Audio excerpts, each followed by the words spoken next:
Within 30 days, Mm-hmm. we have everything done. We have board members. I mean, I don't know if you're familiar, but IRS approval for nonprofit status typically takes 3 to 6 months. Oh, wow. Our approval in 2 weeks. That was fast. That was fast. So there is a stigma that when we say a homeless person, most people imagine mentally ill person on the side of the street. Mm-hmm. But that's not the reality of things. So, number one reason why people become homeless is what's called relationship poverty. You could have given up, but you didn't. You could have stopped believing, but you didn't. You could have kept living their expectations, but you decided to make this life your own. And in turn, you're here. Hello, everyone. Today we're meeting Ana Megrelishvili. She is the CEO and founder of Christian Professional Network Worldwide, also a best-selling author and the advocate for the homeless. Thank you, Anna, for joining us today. Thank you so much for having me. It's such an honor. Thank you. So let's start our conversation by diving into your journey of becoming the person you are today. What led you to discover your true passion in life? How did it start for you? Yeah, absolutely.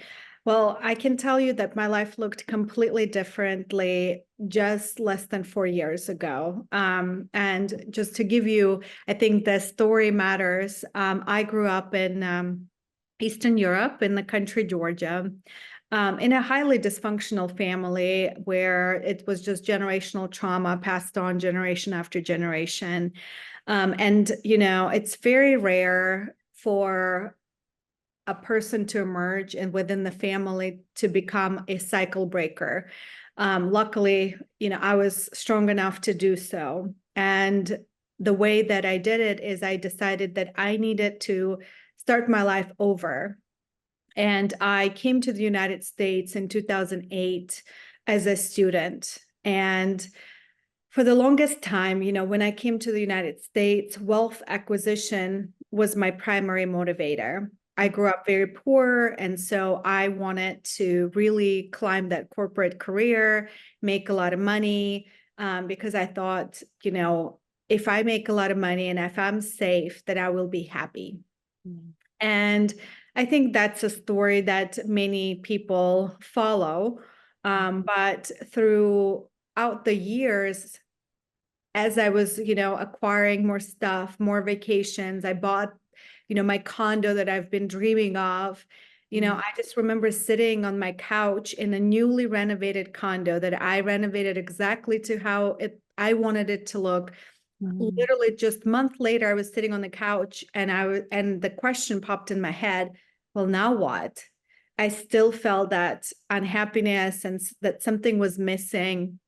I was working in business sales, so B2B, very lucrative, made a lot of money, but yet I felt like I wanted a life where there was purpose. I wanted a life where I would make a difference in this world.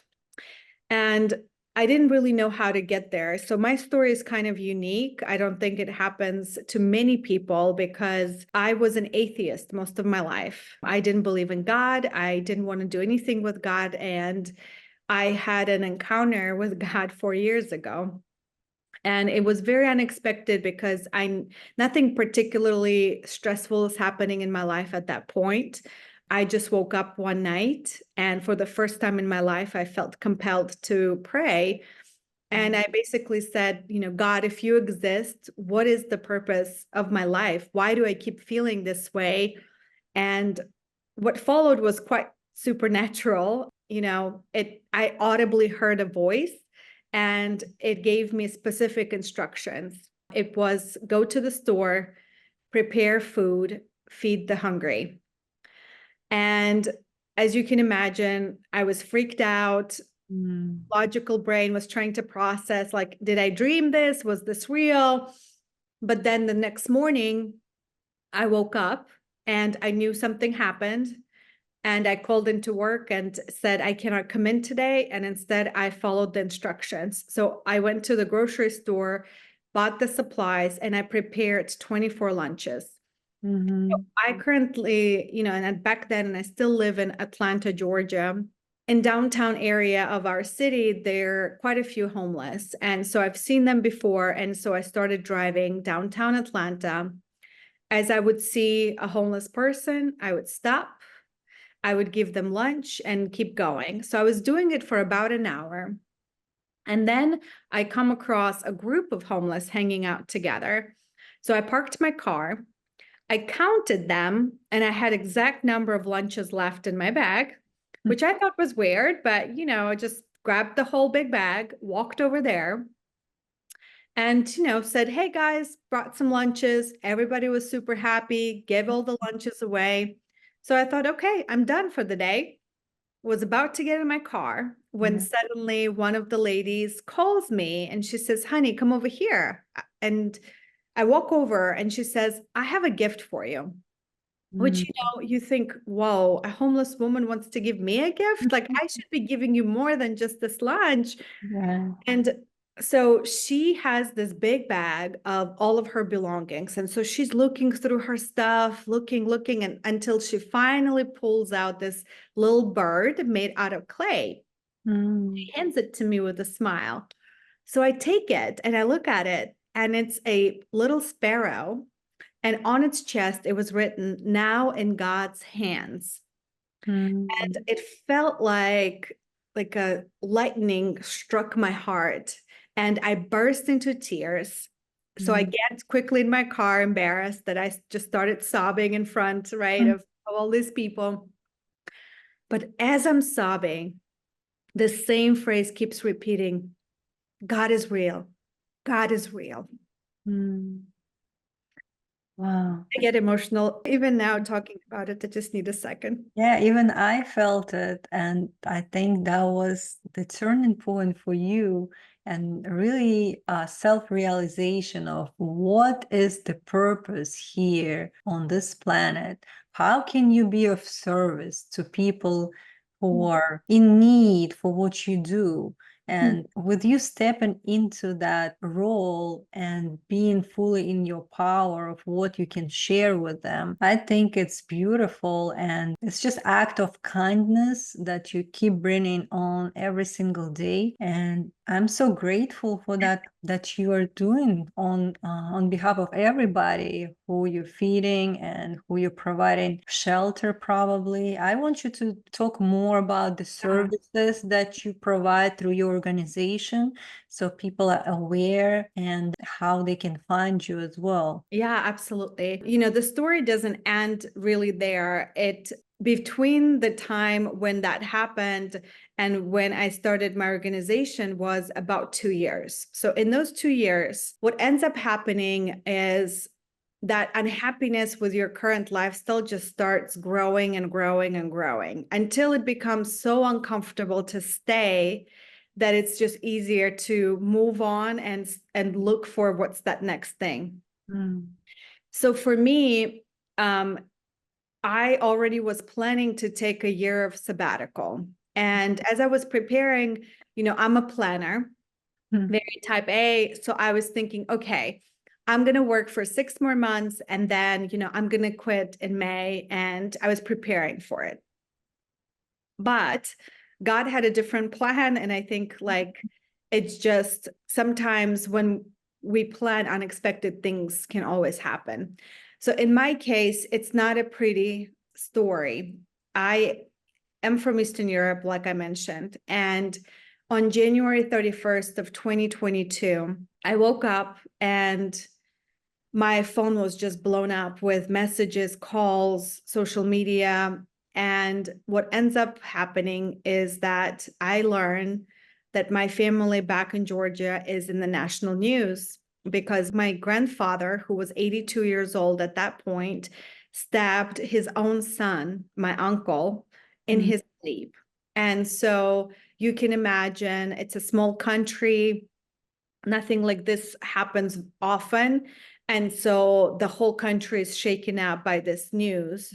And it's such a surreal thing to see your own grandfather in handcuffs, and there, the news clippings of his interview sharing just, all this trauma that, I mentioned just kept going. And then he abused his children. And then when, his children grew up, then they became the abusers. And the story just repeated itself.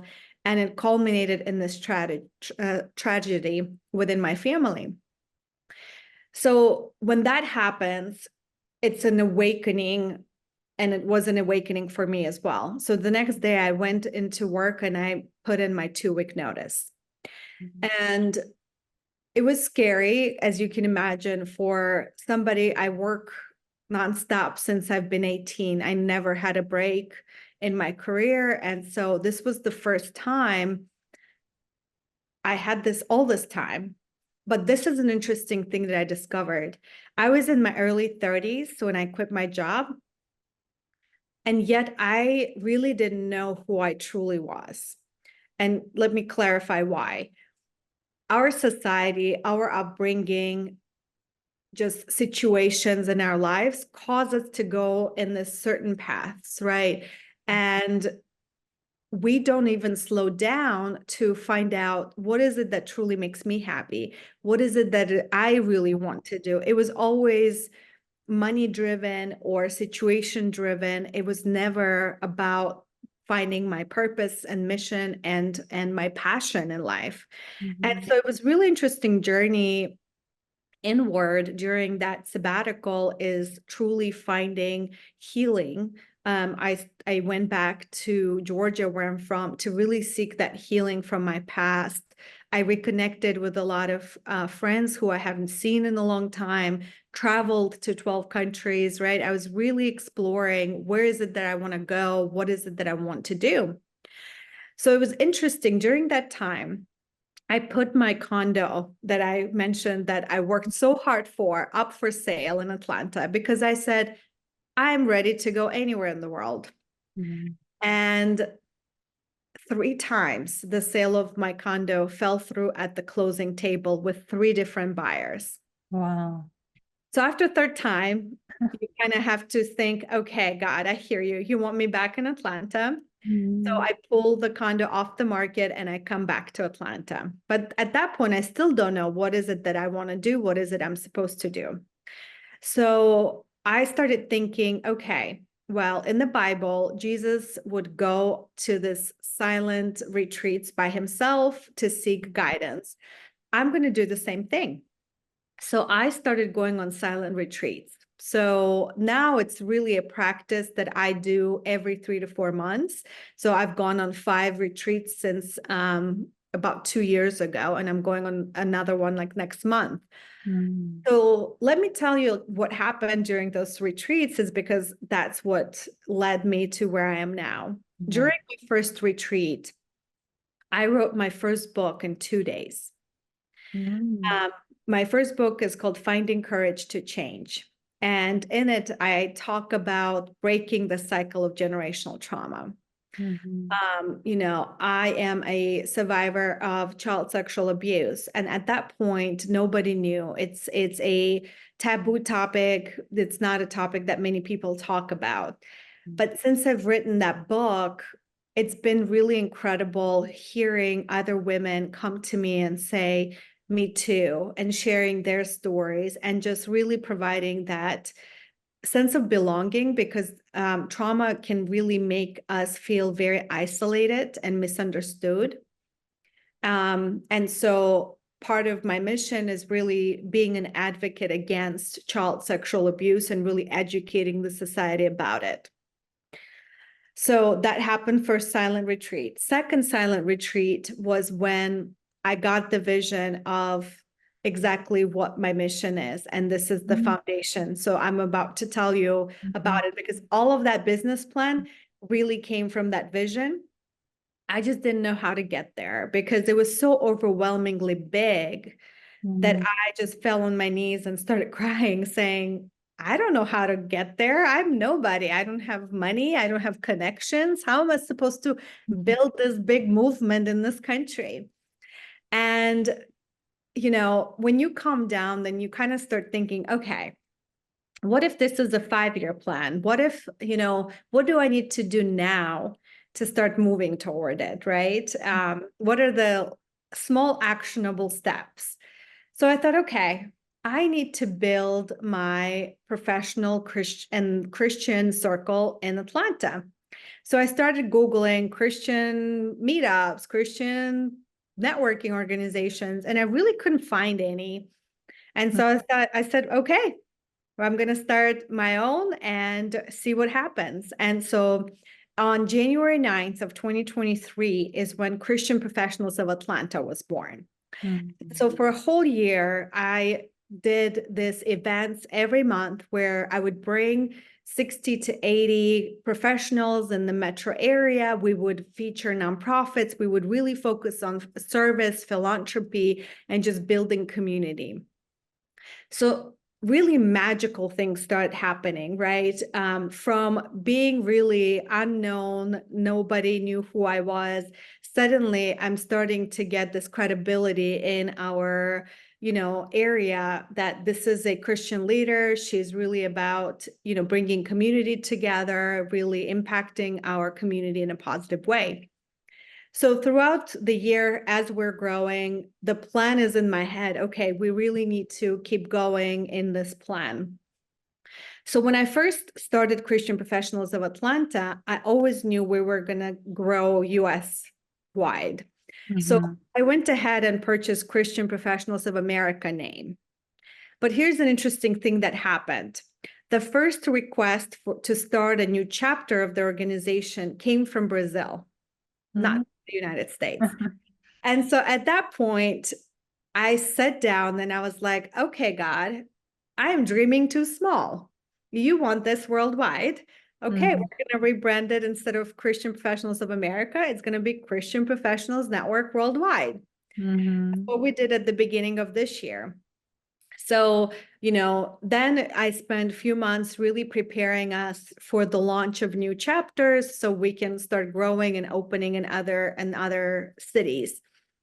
And anytime I have a big decision to make, I always go on silent retreats. So in May, I went and, as I was getting ready to kind of start this launch of new chapters, and an interesting things happen again. God says, nope, not yet. You need to start the foundation now. And the foundation was the thing that he wanted me to start to begin with. Oh boy, okay. All right. Let's do it. So fast forward, within 30 days, we have everything done. We have board members, I don't know if you're familiar, but IRS approval for nonprofit status typically takes 3 to 6 months. Oh, wow. Our approval in 2 weeks. That was fast. That was fast. And we had our first fundraiser last month. And so it's all kind of started going super, super fast. And so the goal of the foundation is really to educate our society about what homelessness is. So there is a stigma that when we say a homeless person, most people imagine mentally ill person on the side of the street. But that's not the reality of things. So the number one reason why people become homeless is what's called relationship poverty. It's a newer term, not very well known, but think of relationship poverty as loneliness pandemic that we have going on in this country. So 1 in 5 Americans, when surveyed, say they feel lonely, isolated, lack of community, depressed, unhappy. But beyond this effect on the society, it has tangible economical effect as well. So right now in the United States, we have 32 million of Americans living at the poverty level, meaning they live paycheck to paycheck, and they are just one accident away, health issue, loss of job, and they could become homeless. What will determine who becomes homeless and who doesn't is whether they have community, whether they have family, friends, faith community around them. If the answer is no, they don't have that, they will end up homeless. And so What we're building is really a community around them. So we're doing a one-on-one mentorship with a professional who can really help them, have somebody who they can call, whether there's advice, whether there's, some social events, somebody who's positive influence on their lives.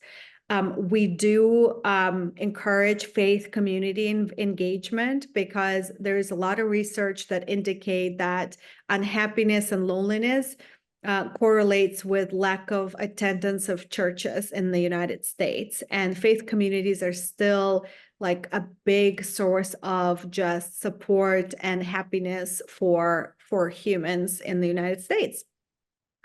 And lastly, we will also be granting them and gifting them membership in our networking organization as well, so that they can continue and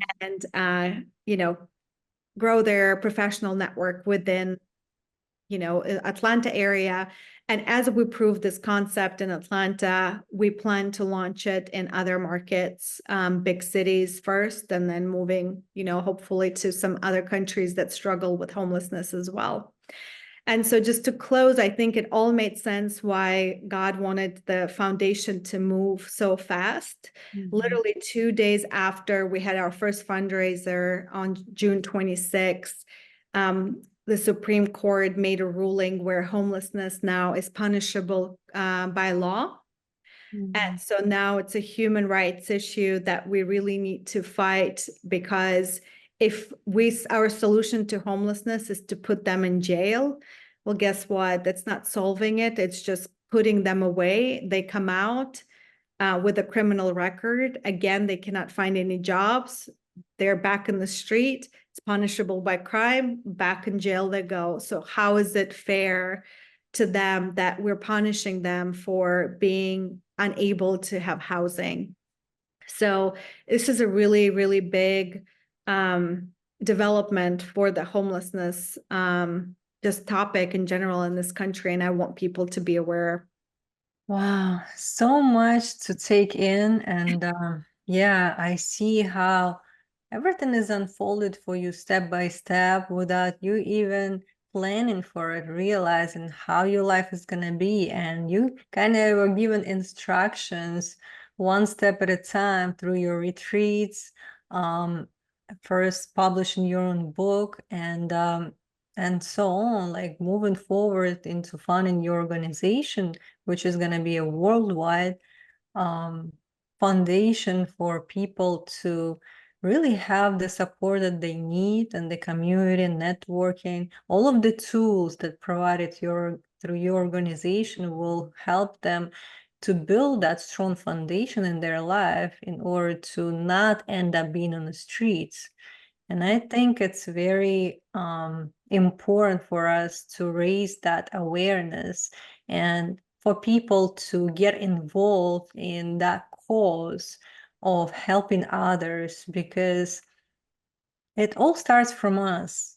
Every one of us has something to share, something to contribute. And if it resonates with any of the listeners who wants to really like get involved in the movement, I would say it's a movement that is happening. Where you think they can find you online? Yeah, I think the easiest way where we post all of the information is on our website. It's www.cpnworldwide.com. It's cpnworldwide.com. Yeah, I will also put it in the show notes as well, so people can go and check it out. But also, I want to like, really acknowledge your strength and resilience, and being that person who really brought it to life, because it could be scary. It could be, a lot of times when something that is unknown for us, we don't know how to start, where to start, who to ask for help.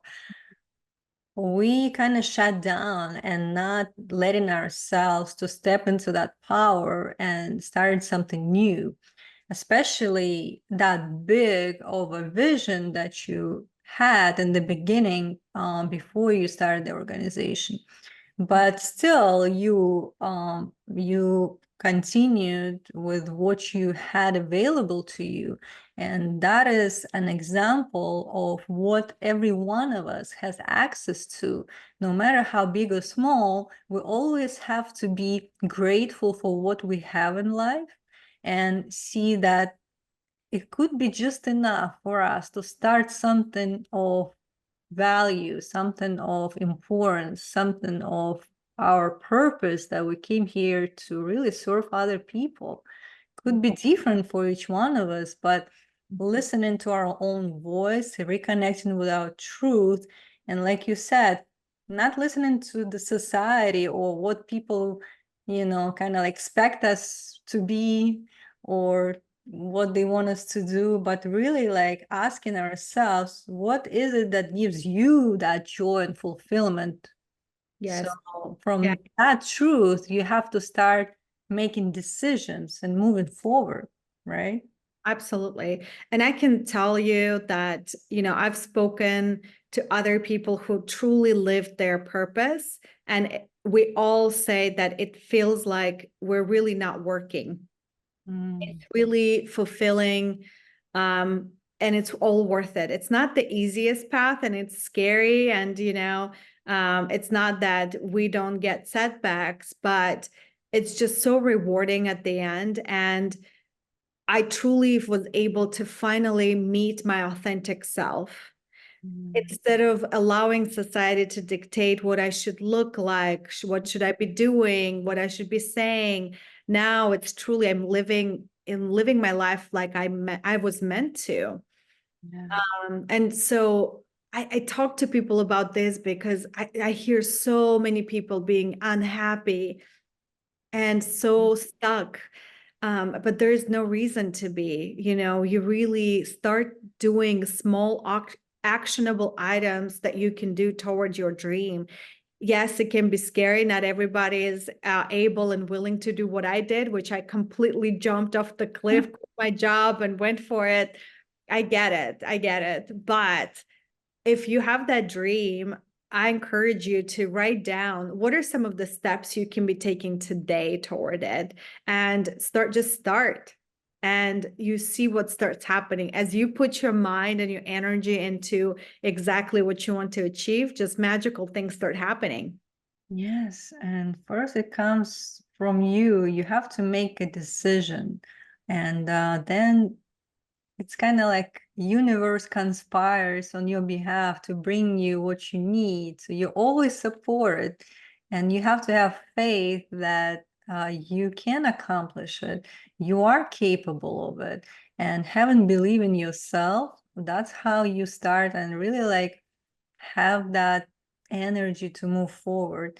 Mhm. Because you can't get inspired enough. You have to have that belief within yourself, don't you think? Absolutely, absolutely. And the way you get belief in yourself is think of the hardest thing that's ever happened to you in your life Mhm. and think that you've survived it. Not only survived, but you keep going, right?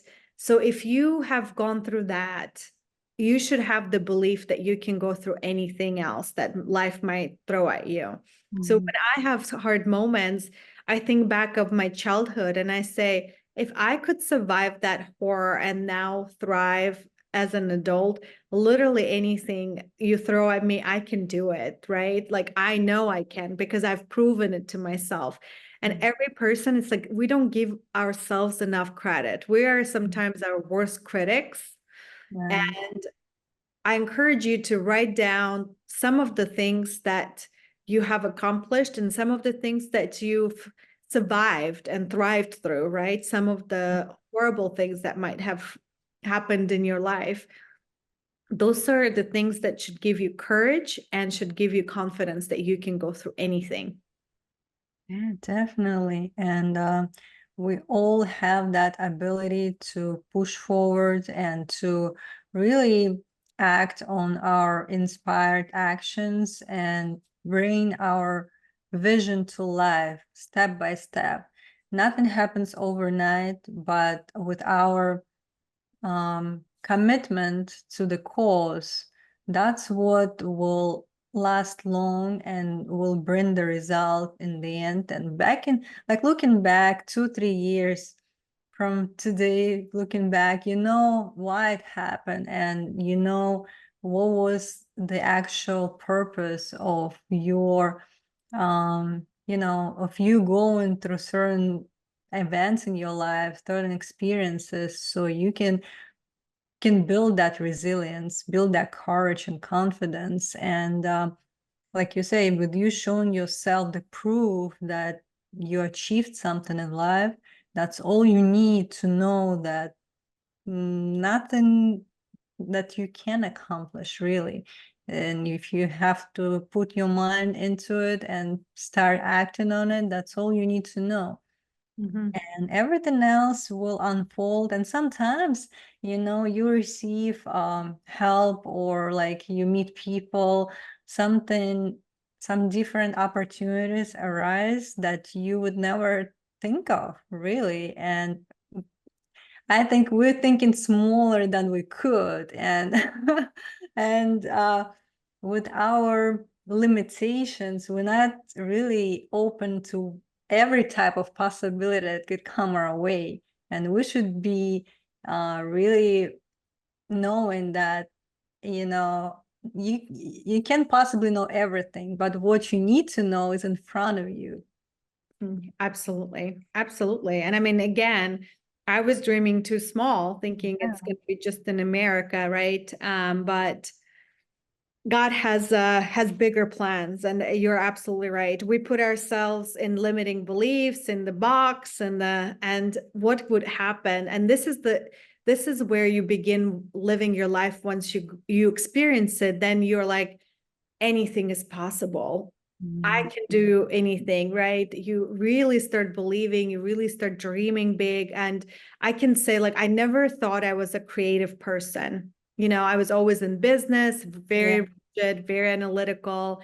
But since I've come into this kind of more authentic self, I've written 3 books. I have so many other book ideas coming my way. And all these things are just flowing because I'm just allowing myself to dream. Yes, and when we connected to who we are, when we aligned with our true self, it's just coming effortlessly, naturally. It's just the way it is. And once we open to it, that's when we experience life in its fullest, and that's when we can live a joyful, fulfilling life that we came here to live, and we all deserve it.